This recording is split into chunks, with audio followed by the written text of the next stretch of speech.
الرحمن الرحيم السلام عليكم ورحمة الله تعالى وبركاته دلهانتين بنبضة وضيال رمضان كريم وبرامج كي نوجو ريين السكون معنا إنتان أين رمضان تكون قد تشرني بش بركيسان رمضان وحين إلهي كبرينا إنه خير كذا نسيه كوي ودم بدافع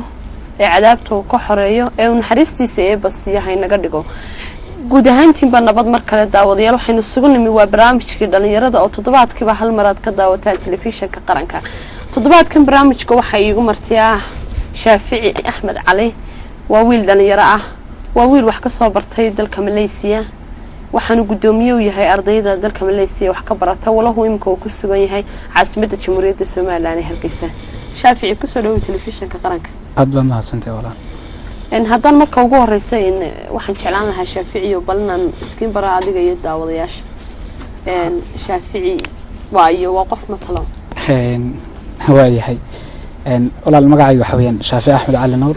إن وحن كبح يدوكسي حمدان بن راشد كيالا إن على مدها يعني إما هاينا وحن صابرت international relations بدكري جديدة ماضي ما استنواسي وذني ها حلير كعالمي طبعا إما أختي حاضر كوحن كم قعابنا حي عم بان هي حلكيسي أرضية يجعلي ده سومالي لنا ماليزيا. وان كرتون كسود وين إنه ومركي وجور ريسي عندنا قلقين قادة برامج كلام يرد من جديد يعني كوجو ذكرني.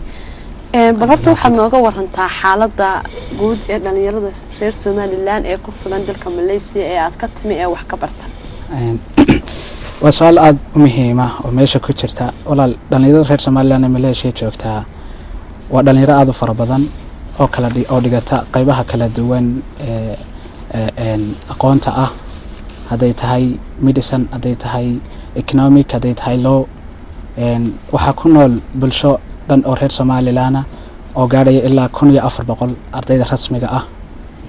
شالي إذا هانا وحكونوا إلا أفري طبعا قويس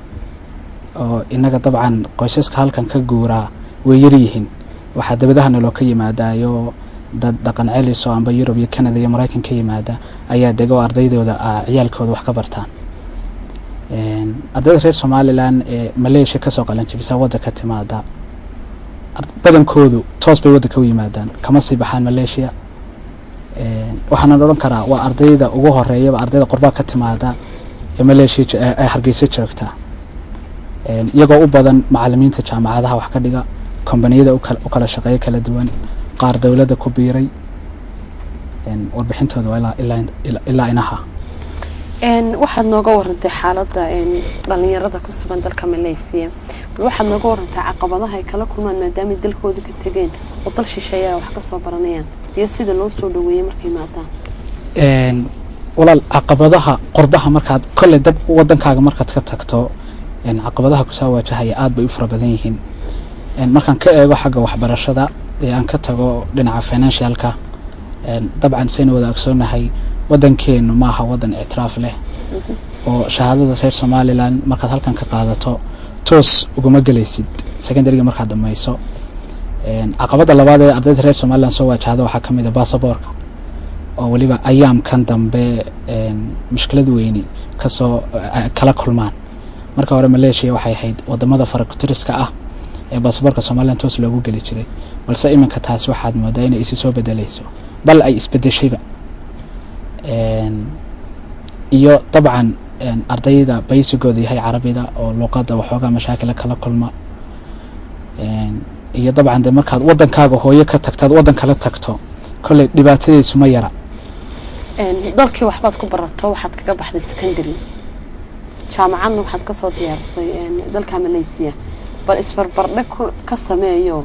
waxaad nooga warantaa waxyaabihii marka dalkaaga hooyo joogtay aana dareemi jirin ee marka dalka tagtay kali ku noqday wallahi wadankaaga hooyo markaad ka tagto seenabay iska daayo markaad waddada marayso ayaadan u marayn saad waddankaaga u joogto wax kale markaad halkaas ka dhigto anigu dhalinyaro reer Somaliland waxaan odhan lahaaba da'daan ahay maanta haddaan ahaan lahaa maalintan tegayay halkan aan digriga ku dhamaysan lahaa dabcan way taala aqooni dabcan technology way gaadhan waddankaasi aan odhan karo inay Europe kaga horeeyaan handana marka loo eego aqoonta maanta meel kasta way taala adduunka waxa weeyaan waa one village weeyaan waxa aad inoo saameysay globalizationka waxa la yiraahdo iyo technology-ga casriga ha marka anigu waxaan odhan lahaaba war maxaad halkan ugu dhamaysan weeyday laakiin aqoonta Malaysia taala ninka ka faa'iideysta waddankiisa hooyo kula soo noqda waxaan odhan karaa in uu ka midho dhalin karo وهجاك أرضية دبين وقصة نقون دونا إن واحد يجور هنتعبل مركها إن دل كماليسيا إن لا يماد مسؤولين الصومال يعني مادان أما أرضية السويدين مادان سيدابد أصول ويسانو إن إنتين لك بعد كل دين أودنا تصول ويسانو أد وحقا مكرتان والله الأود يدي ويسكا كوبان تاعي كسر دوينينو system baan leenahay anagu as organization kayagan ururkan ambadaladan jaalida reer Somaliland ay wada leeyihiin jaamacad kasta waxay leedahay sub committee wax la yiraahdo oo jaamacad kasta gudoomiye oo khaas ay leedahay anaguna kii guud baanu nahay marka jaamacadda ardayda markay soo aqbasho kale ay arday reer Somaliland soo galaan number xadidan oo kale waxay sameeyaan oo kale welcoming the new student wax la yiraahdo oo soo dhawaada ardayda soo dhaweynta ardayda cusub kadib waxaan uga warnaaday jaamacadda caqabadaha hor iman karaya iyo waddanka laftiisa caqabadihiisa iyo hadii la hay ka dhigayo warbixin guud baanu siinaa sida kalena waanu isugu xidhanahay oo barnaamijyo guudna waanu samaysanaa teamiga dabcan maalinta qarankana waanu isu nimaadnaa hadday madaxinoo timaado inkastoo madax badan aanan arag oo waddankeenu dee aanu xiriirkiisu aanu strong ahayn Malaysia oo waddan aad inooga fog yahay hadday noo timaado iyagana waanu soo dhaweynaa jaamacadaha ay nagula kulmaan waxaad ii sheegtay munaasabadaha oo kale inaad xustaan oo aad soo dhaweysaan sida 18 May markii qarannimada Soomaaliland laga dhawaaqay magaalada Burco sideed u heshaan in kaabiyaadka marka loo baahan yahay sida calan oo kale meel heedsi ku soo bandhigtaan ma xaflad bad guri ka samaysataan ma hoolalka tagtaan ma dariiqaad martaan in badan daawadayaasha kamid way isweydiinayaan Shaafici hosaal meesha ku jirta walaal marka ay maanta qaranka timaado horta cid naga caawisa ma jirto oo ardayda un baa iska ururisa Somaliland xafiis bay kuleedahay la yiraahdo Somaliland Representative Office in Malaysia even though an strong ahayn oo based on oo yahay and trade oo yahay handana marka noqoto maalinta qaranka ardayda baa iska ururisa jaamacadaha baanu wax iska qorqornaa hall baan hoteelaan ku qabsanaa tii dambeysaba waxaan waanu qabsanayo de Soomaali oo dhan baa martin oo noqota maalinta waxa Soomaali ku nool Malaysia oo lagu qiyaasay 5,000 ilaa 6,000 qof dabcan Soomaalida iyo naga badan ay hadana maalinta xafladaha wala soo wada yimaada xaflada annaga organize gareysana de TV-da iyo saxaafada iyo caalamka waanu soo dirnaa وهجاك ومالين قرنمada Somaliland ku aastaysan oo meel walba laga xuso waan gartay waxa jirta isku xidhnaan intee leeg bay ka dhaxaysa ka arday ahaan gudihiina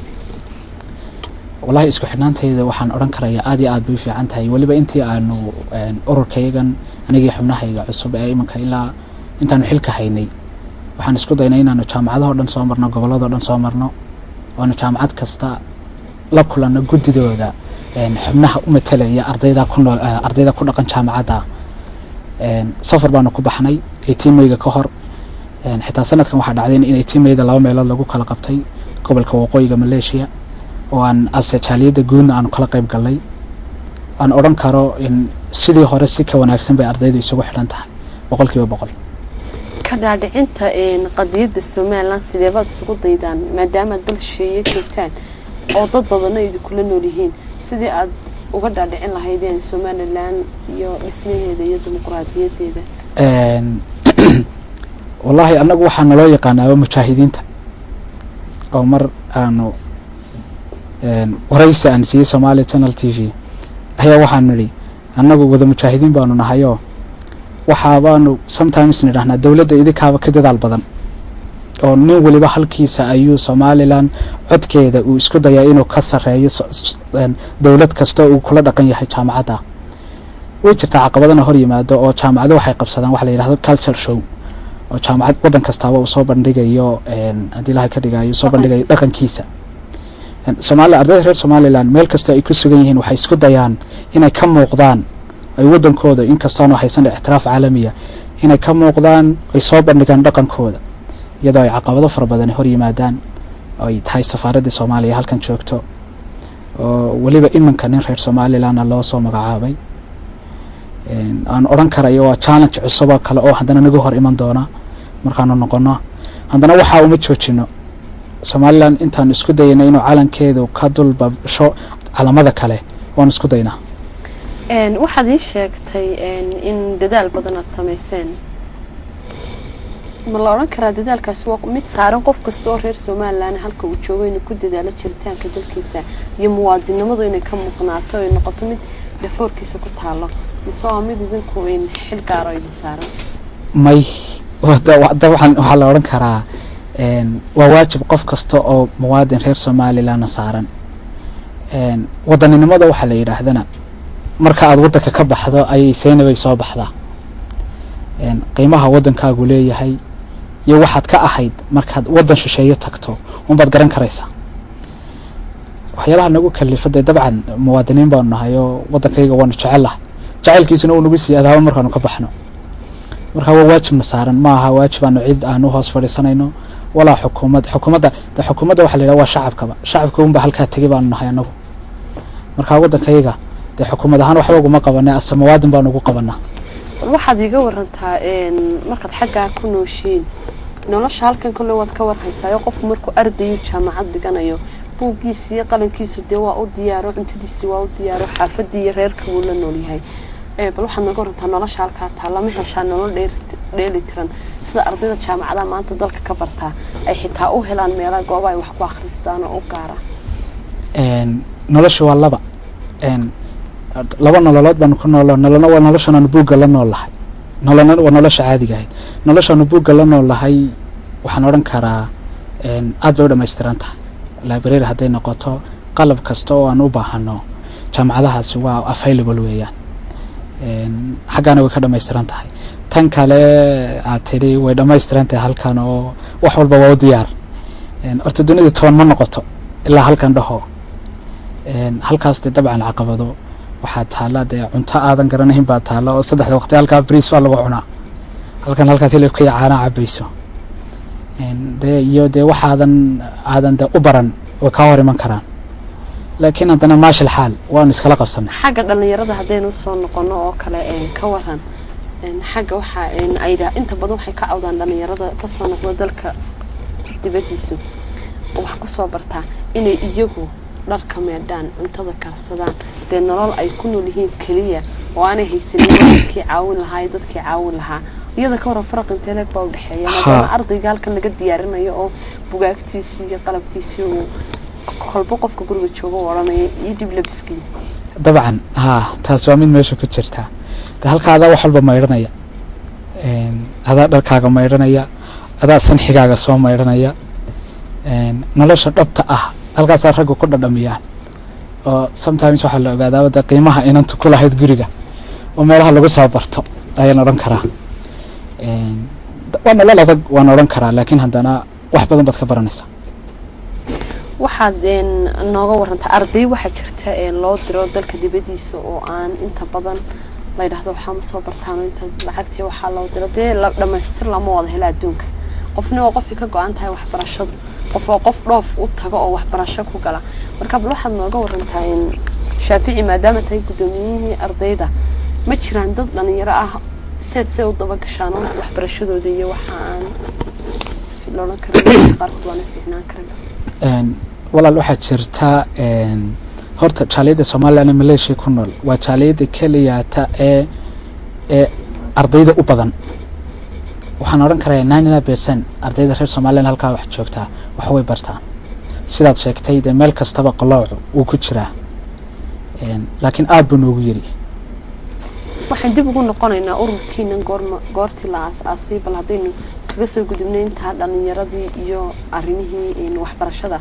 ururkan goorma la aasaasay inse gudoomiyana ka horeeyay oo soo maray waxa iga horeeyay ilaa 7 gudoomiye ay iga horeeyay goorma la aasaasay waxa la aasaasay 7 sano ka hor ilaa 2002 ay la aasaasay waan gartay waxyaabaha aad qabataan ma dhalinyarada waxaad ku koobantihiin waxbarashada mise gudida laftooda jaaliyada lafteeda wad la shaqaysaan oo gudi gaar ma laha miya oo walal Malaysia waxa ka jirta anagu ma kala saarno jaaliyada iyo ururka waa isku dhaf weeyaan waxa weeyaan waa jaaliyada iyo ardayda guud oo ururka jaaliyada iyo ardayda reer Soomaaliya Malaysia waa sidaas ku dhigan yahay marka wax farqiyo noo dhaxeeya ma jira maadaama aanay jirin jaaliyad buuran oo de xaafadeedii leh iyo de dhaqan oo aad u fara badan jaaliyada reer Soomaaliya halka reer ahaan marka loo eego waa 14 qoys oo kaliya ta arday maadaama nu badanahay waan isku dhufanay oo tiradeedina yar tahay waan socoto meesha ku nahay oo de ninku hadduu 4 sano iyo 5 sano joogo kadib uu noqonaya marka jaaliyad degan oo rasmiya ma haysano oo madax banaan balse way isku jiraan waxaad u dhowdihiin qaaradaha Yurub iyo Aasiya iyo Ameerika ee loo tahriibayo waxa la jaaray in dalka Australia la jaaray Malaysia wax yar u jirta sidee idin saameeyay dadka dhalinyarada ah ee dalka ka tahriibaya horta tahriibka muddooyinka u dambeysay aad u maqalaa laakiin nimanka halka jooga ardayda wax barataa 90% ma saameeyso waana soo noqdaan wadanka oo way joogaan 100% wadanka ku soo noqdaan oo meelo badan dib iyagaaba ka madaxa oo aan arkoon isiraahdaba ardayda reer Malaysia magac fiican bay idin soo hogaamiyeen oo meelo badan iyaga nooga soo horeeya way mid uu jira oo saameyn karayso Yurub iyo xagaasi laakiin jaaliyadaha kale meesha nagula dhaqan ee Soomaalida ah marka la eego reer Soomaaliyeed iyo reer Djibouti iyo Soomaalida kaleba jaaliyada kaliya ee dhoofku ka nadiifta ah baan oran karaa baan Shaafici dadka qaar baa qaba in ay aanay cidba inagu soo noqoteen in deer adag ama maxaa la yiraahdaa sharci adag oo ka yaala ka bixitaanka dalkaasi Australia ugu dhow looga baxo marka ma la oran karaa sharciga uu yaala dalka laftiisa ayaaba marmarka qaar kood xanibaad ku ah maadaama dhalinyaradu badankooda dhoofku wax iskaga abuuran bay imkaad mudooyinkii u dambeeyay dabcan kastaaba jeceliin inuu dalka Yurub soo yaraarko ha dabcan taas waa mid jirta oo sharciga u yaala Malaysia iyo Australia waa sharci aad u xakameeyay in aan looga soo gudbin badooda iyo hawadoodaba daacadii isku dayda waxa dhowr jeer baa la isku dayay may suura gelin waxa qabadaha ay keenayay in aan ardaydu xitaa hamigooda gelin bay ka mid tahay Shaafici muddo 4 sanadood oo dalka ka maqnayd dib baad ugu soo noqotay xaaladii dhalinyaradu way isbedeshay kullu waxyaabo badanna waad ka warhaysay tahriibkii muddo 4 sano ka maqnayd xaaladii dhalinyaradu bal nooga waran markaad soo noqotay dalkii iyo dadkii iyo horumarkii iyo waxyaabaha isleeda waxba wali dhalinyaro ahaan uma suuro gali nooga waran wallahi horta dhalinyaradu aad iyo aad baan ugu farxay aad bay wax u barteen ardaydan fara badan ee graduate garaysay laba siba marna wadankii faa'iido u yihiin marna wad ka yara naxaysaa waxay faa'iido ugu yihiin mar aad sooran karaysaa wadanku waxa uu horumar ku gaadhay marka uu helo aqoon-yahan fara badan oo wax bartay sidii kalena wad dareemi karaysaa waxay nahay wadan yar oo soo koraya oo mandaqad aad u dhibaato badan ku dhex yaala oo aan ictiraafna haysan balse isagoo iswada oo kaabayaashiisa dhaqaalena ay very weak yihiin ardaydaas marka ay soo baxaan waad oran karaysaa talow ardaygu su'aal buu isweydiin karayaa psychological xitaa wuxuu oran karayaa what's next buu isweydiin karaa maxaa kuugu xiga waxbarashada maxaa kuugu xiga oo shaqo ma helaysaa iyo dhinaca marka laga eego waxay nagu tahay culays bay ku keenaysaa dhalinyaradii oo inay tahriibaan bay horseedi karaysaa inay talaabo kala qaadan bay horseedi karaysaa taa caqabadaha laga gudbayana dabcan dawladdu way isku dayday maalin dhaweeyta shirweyne qaran waa la sameeyay lagaga hadlayo all in all waxaan oran karayaa wadankii oo isbedelay oo dadkii aad wax u barteen siba hablihii ayaan soo noqday Shaafici halkaad su'aal ka weydiiyo dhalinyaradu miyaanay laftoodu shaqo abuuran karin oo haday dadaal sameeyaan shaqooyin badan aan islahayn dalka waa laga helaya walahi aanay wada helaynin oo arday ka badan 2,000 ay sanadka ka qalin jabiyaan jaamacadaha haddana hadii la isku dayo yani waxbarashadu markasta farxad dhalinyarada u ahayn wax la bartaa oo shaqada lafteeda aan dadaalo baahneen walal pointka aad xustay in ardaydu dhalinyarada laftoodu ay shaqo abuuraan aad baan kugu taageersanahay waxa jirta oo shay macruuf oo laga warqabo oo inuu wada ognahay keena shaqo haystay kan haysanba reer Soomaaliland oo dhan ardaygu marka uu qofka uu dhameeyo amba ardayda soo qalan jabiyaan waxaan haysanaa dawladeenu haday 1,500 amba 2,000 oo qof ay shaqaalaysiiso inta sanad kasta waxa soo baxay 2,000 waxaan haysanaa 9 jaamacadood Afrikada qaar baan 9 jaamacadood ku ool 9 ka jaamacad ardaydaas markay soo wada qalan jabiso xagee tagayeen ma dawladda ay wada shaqo tagayaan waxaan qabaa anigu canaanta aan saaraya ardayda laftooda ayaa qayb ka oo aan keenin aan maskaxda maalin oo aan dhaqaajinaan oran create gareyn barshaqo iyo idea cusub oo dadka ku shaqo galaan dabcan waxay hay'adeen idea cusub iyo fikrado cusub keenan ay dawladda iyo shaqaalaha iyo kompaniyada kale ula tagaan in kastoo kompaniyada qaarba la igu yiri rag waxay isku hayaan dhowr shaqo taa lafteeda dabagalkeeda dawladdu u baahan tahay haddana waxaan oran karaa dhalinyaradu doorkoodii inay shaqo abuuraan oo ay maskaxda ka shaqaysiiyaan kamay soo bixin miyaan la oran karin qofka dhalinyarada ay hadaan isaga laftiisa shaqo raadsanin oo uu kan labada shaqo iyo saddexda shaqo isku haysta aanu deeg soo ogaanin oo uu u dirin cidii uu u mari karayo oo uu dadaal keenin inaanu waxba halkiis ka bedelay shaqo la'aanta iyo cabashada dhalinyarada miyaan la oran karin oo dadaalku aanu kan labada shaqo sameeyaan la oran karin haysta uu dadaalay marka arkin aan ciidu ka soo doonanayn saddexna in raadsado weeyaan oo aqoontiisa way gaarsiisay laakiin duruufta wadanka ku jiro in la eego isla miisaama ayaa meesha ku jirta imisa dabada taagan oo dhalinyaro ah oo maanta graduated inta dabcan taana in isha lagu hayo ayaa meesha ku jirta waxa kale iyadana meesha ku jirta dawladda lafteedu doorkay ka ciyaaraysa in ay dadkan kompaniyadan inay dabagal ku sameeyso waa tahay waxaan jeclaan lahaa inaan ku weydiiyo waxaad soo dhamaysay jaamacad dhinaca xiriirka caalamiga iyo siyaasadda iyo diblomaasiyadda baad xagga ka gashay labadii sanadood ee ugu dambeeyay dhalinyaro badan baa siyaasadda ka qayb galay oo waxa loo fasaxay inay 25 jir ku gali karaan siyaasadda taasi sidee baad u aragtay ku soo dhaweysay adiga laftaada maadaama wixii aad baratay yahay xiriirka caalamiga iyo siyaasadda oo waxyaalaha isbedelka muuqda politically wadankeenu gaadhay aad iyo aad baan ugu farxay markii codka loo qaaday waxaan oran karaa maanta ninka reer Soomaaliland dhalinyartaahi maalin uu ka chance wanaagsan yahay maanta ma jirto Hargeysa maanta waxa u taaliya laba inamo yar oo aan oran karo waa dhalinyaro maayarka magaalada waa nin dhalinyaro barasaafkuna waa nin dhalinyaro maayarka xigeenkuna dabcan waa nin dhalinyaro maayarka oodweyne waa nin dhalinyaro maayarka Boorama waa nin dhalinyaro waxaan qabaa in waa cusub u bariyay dhalinyarada reer Soomaaliland ayaguna dabcan mas'uuliyadooda ay ku darayaan laakiin in inta laga sii badiyo aad baan u jeclaan lahaa waan gartay waxaan jeclaan lahaa inaan ku weydiiyo maadaama dalka dibadiisa wax ku soo baratay dalka gudihiisana bal adeegto farq intee leeg baa u dhaxeeya waxbarashada dibadda iyo dalka lafteeda markaas barbar dhigto ma soo gaarayaan bay kula tahay maadaama ay jiraan dhalinyaro badan oo fursada waxbarasho dibadda aan helin oo dalka wax ka barta wallahi farq weyn baa u dhaxeeya xaqiiqatan laakiin dadaalkeena marka loo eegayo ma hawl yareysano wasaaradda waxbarashada sidaanu la socono aan website-da saxaafadda kala socono inantan samsam la yiraahdo aad bay u dadaashay wasiiradda waxbarashada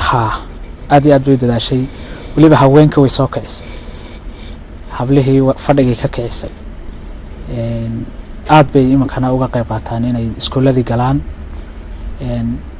waxaan aad ugu farxay in manhajka Soomaaliland ay Hargeysa keentay ma huba in la soo rageliyay laakiin ajandayaasheeda markii ugu horeysay ku darsatay shay aad iyo aad u fiican buu ahaa in Soomaaliland manhajkeeda lagu qoro wadanka oo controlka inagu aynu gacanta ku hayno waan iska gaari doonaa waa is a matter of time weeyaan laakiin waqtiyada kamid guud ahaan waxaynu soo gaarnay gabagabada barnaamijkeena toddobaadkan aad noogu martidahayd maxaa talo tusaale iyo iba tusba oo maanta dhalinyarada ku daawanaysa aad u soo jeedin lahayd maadaama 5 sano dalka ka maqnayd oo dal qurbo oo wax lagu bartaa ma lagu noolaada wixii hay aad soo gaatay wallahi laba aanu kala qaado mid waxaan leeyahay dhalinyarada midna waxaan leeyahay dawladda dhalinyarada waxaan leeyahay war wadanka inaga u maqan Somaliland cidna uma maqna ayla uma qodna politically iyo economically halka aynu marayno labadaba wada ogsoontihiin haddii aad maanta wadanka ka tagtaan sidaas un buu ahaanaya isku daya inaynu change-ka nafaheena ka bilowno kadib wadankeena aynu isku dayno inaynu ka bilowno dunida wax waliba bilow uu leeyahay dhibaato kastana iyo duruuf kastana deena umu dhalana waa laga baxaa waa loo samraa uun aynu isku daynayno wadankeena dhibaatada shaqo la'aanta iyo dhinac kastaba haysata waxaanu ku suganahay marxalad kala guura politically ah iyo economically ah labadaba isku duubni oo laga bixi karo siyaasad ahaan iyo dhaqaale ahaan marxalad baynu ku jirnaa haddaad ka dhaqaajisaan wadanka dee waa loo imanuun cid kale baa la wareegi wadanka yaan laga tegin hala isku dayo in loo keeno fikrado cusub oo haddii ilaahay ka dhigayo dadkan loogu jahayn lahaa si kale dawladda doorkeedina anoo og duruufteeda iyo ay ku sugan tahay dhaqaale ahaan iyo si kastaba inay labalaabto dadaalkeeda iyadana meesha ka dhalinyaro ahaan inkastoo odhan karo waa dawladda ugu dhalinyarada fara badnayd haddana waxaan qabaa inay sii badiso oo arday dhalinyarada awoodooda xitaa ka faa'iideysato dawladdu aad iyo aad baan kugu mahad celinayaa Shaafici Axmed Cali waa gudoomiyaha dhalinyarada ardayda wax ka barata dalka Malaysia aad baan ugu mahad celinayaa waqtiga uu nasiiyay xogta uu nooga waramay ardaydaasi ku sugan isagoo rajeynaya inuu Ramadaan ku noqdo bacda Ramadaan insha Allah mar kale waxaan leeyahay daawadayaal Ramadaan Kariim kulli caam wa antum bikhair ilaahay bisha Ramadaan ee noo soo gashay khayrkeeda hayna siiyo dambi dhaaf iyo naxariis iyo cadaabta oo laga xoreeyo kuwa ilaahay siiyahay naga dhigo Ramadaanteeda inuu ku gaarsiiyo bash iyo barwaaqo waxaan intaasi ku soo gabagabeynaya barnaamijkii dhalinyarada iyo toddobaadkan anigoo Sayna Maxamed Cabdiraxiin oo dhanka kamarada ah iyo waliba guud ahaan bahda telefishinka qaranka waxaan ku dhaafinaa السلام عليكم ورحمة الله تعالى وبركاته